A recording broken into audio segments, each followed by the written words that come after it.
Brasil, construtor de ruínas.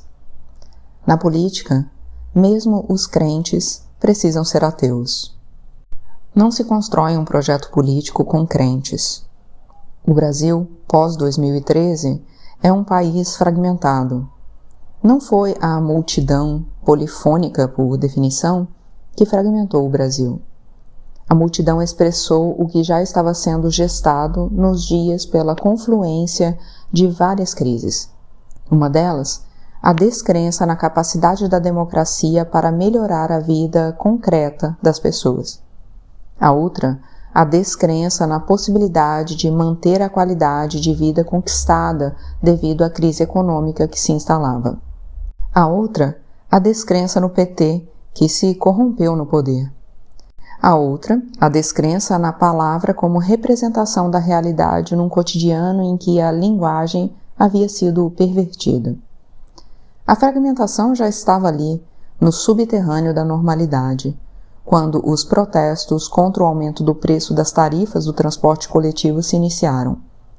As manifestações já tinham começado vários anos antes de 2013, em diferentes capitais do país, mas em geral eram pequenas e concentradas. A conjuntura de descontentamentos variados, mas principalmente a repressão violenta às manifestações, levou uma multidão às ruas contra tudo.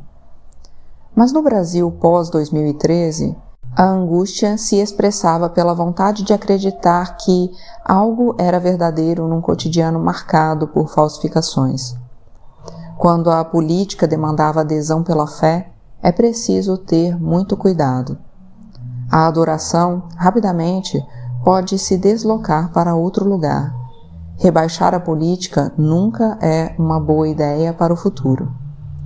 Quem acha que controla crentes, com suas espirais de amor e de ódio, não aprendeu com a história nem entende o demasiado humano das massas que gritam.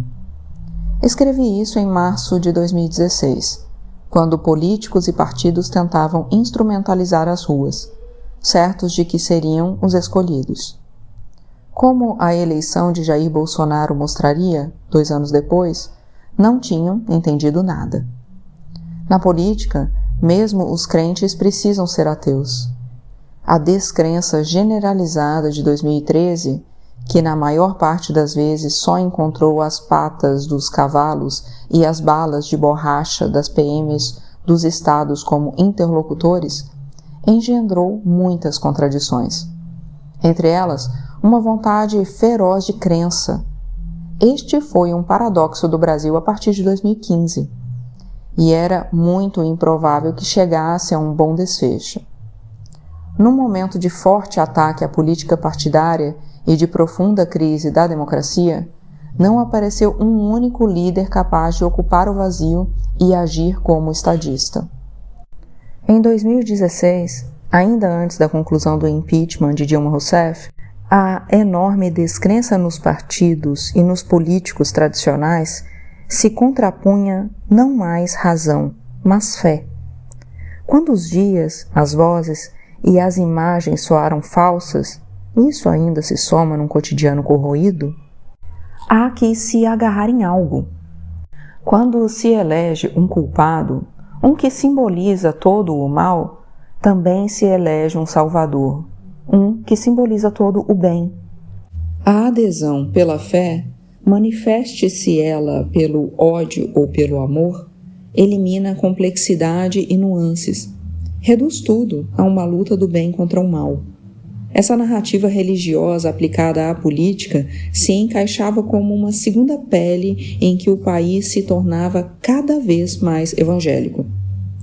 Uma democracia demanda cidadãos autônomos, adultos emancipados, capazes de se responsabilizar pelas suas escolhas e se mover pela razão. O Brasil das vésperas do impeachment se expressava como vontade de destruição. O linchamento, que marca a história do país e a atravessa, é um ato de fé. Não passa pela lei nem pela razão. Ao contrário, elimina-as, ao substituí-las pelo ódio.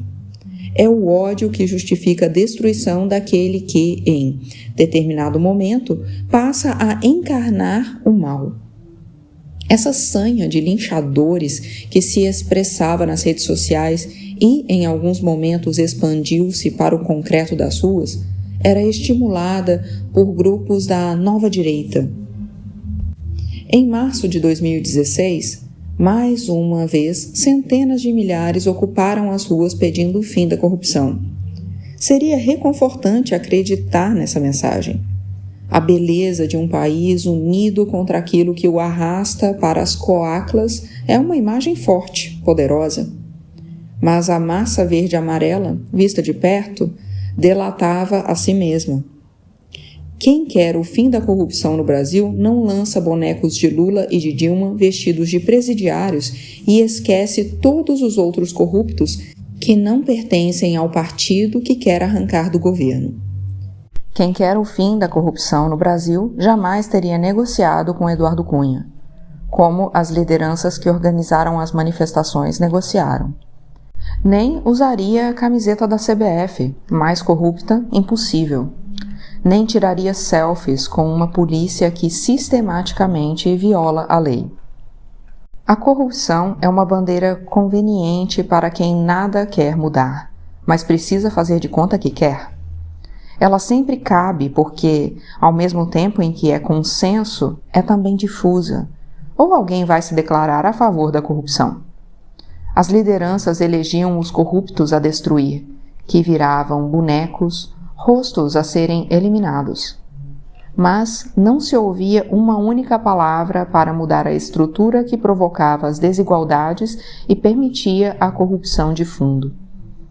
É interessante perceber que os alvos nas ruas, tanto em 2015 quanto em 2016, são os políticos, em especial Lula e Dilma. Até aquele momento, nada havia sido provado contra nenhum dos dois. Havia indícios, havia delações, havia investigações em curso, mas nada ainda tinha sido provado. Mas o que importam os fatos quando o que vale é a verdade pessoal de cada um?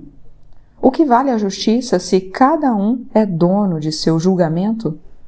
O que importa a razão quando a demanda é por crença?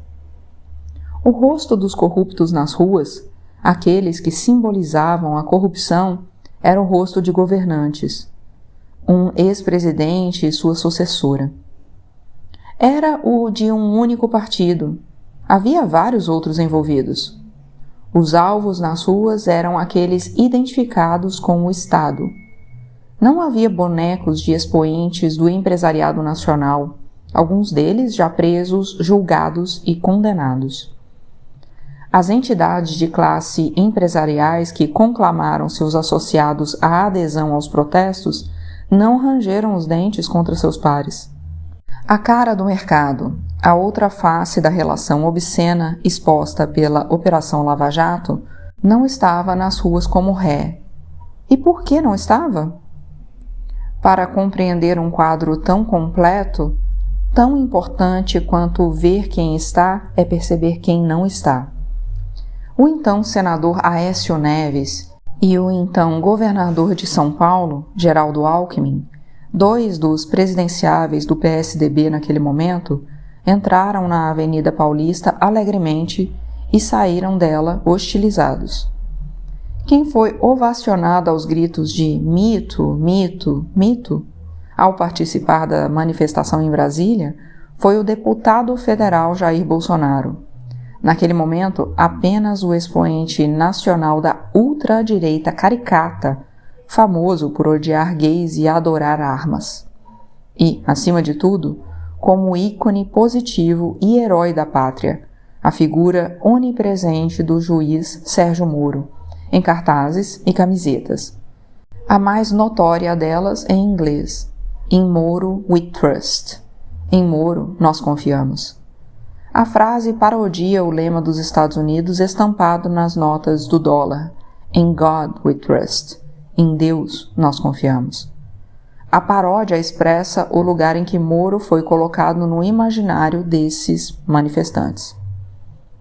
Um artigo escrito pelo coordenador do MBL, Movimento Brasil Livre, e naquele momento colunista da Folha de São Paulo, Kim Kataguiri, é particularmente revelador.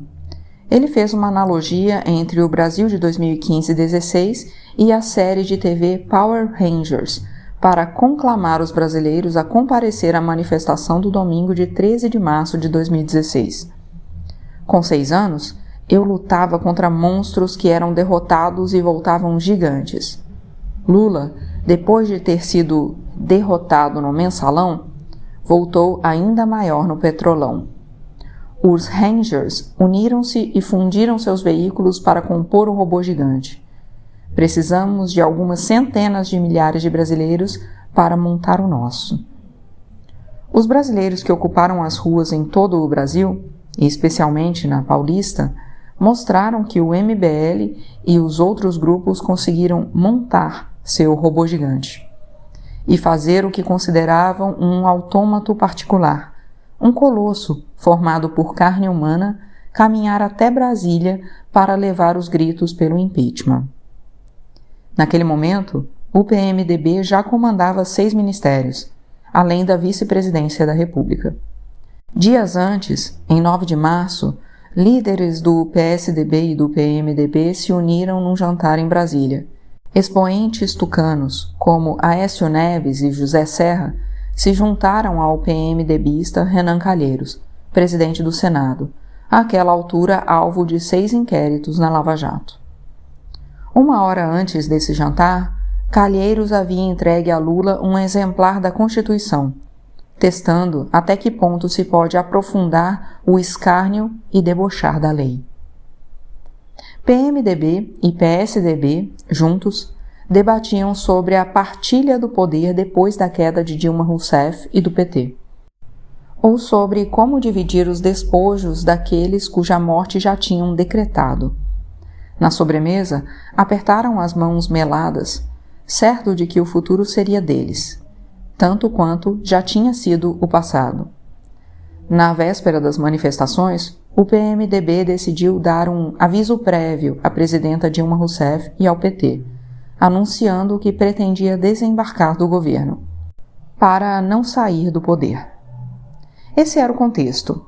Era necessário ter muita fé para acreditar que essa imagem de Putin seria o melhor para o país, ou que representaria o fim da corrupção.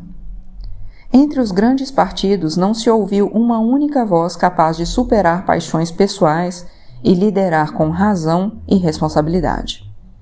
O que se viu foram mercadores desonestos, carniceiros, urubus que, ao acreditar que comiam carniça, não percebiam que devoravam juntos suas próprias garras. Por outro lado, o PT e parte da esquerda também demandavam adesão pela fé. Só assim para acreditar que Lula era apenas um perseguido, ou que toda a verdade sobre Lula era de que era apenas um perseguido. Acossado, Lula fez o melhor que sabe fazer, o mesmo que o tornou um dos presidentes mais populares da história do Brasil. Lula foi Lula, o Lula que fala a linguagem do povo porque compreende o povo como poucos. E, por um momento, a maioria dos que um dia acreditaram, porque havia o que acreditar, foram tentados, fortemente tentados, a voltar a acreditar. Porque é tão mais fácil acreditar, mas a estranheza que vem pelo pensamento, foi se imiscuindo. Mesmo quando empurrada para baixo, ela teima em subir à superfície. E, aos poucos, tornou-se claro, Lula estava encenando Lula. Ou melhor, o Lula da segunda década estava encenando o Lula da primeira década. O discurso virou farsa. Não fraude, mas farsa.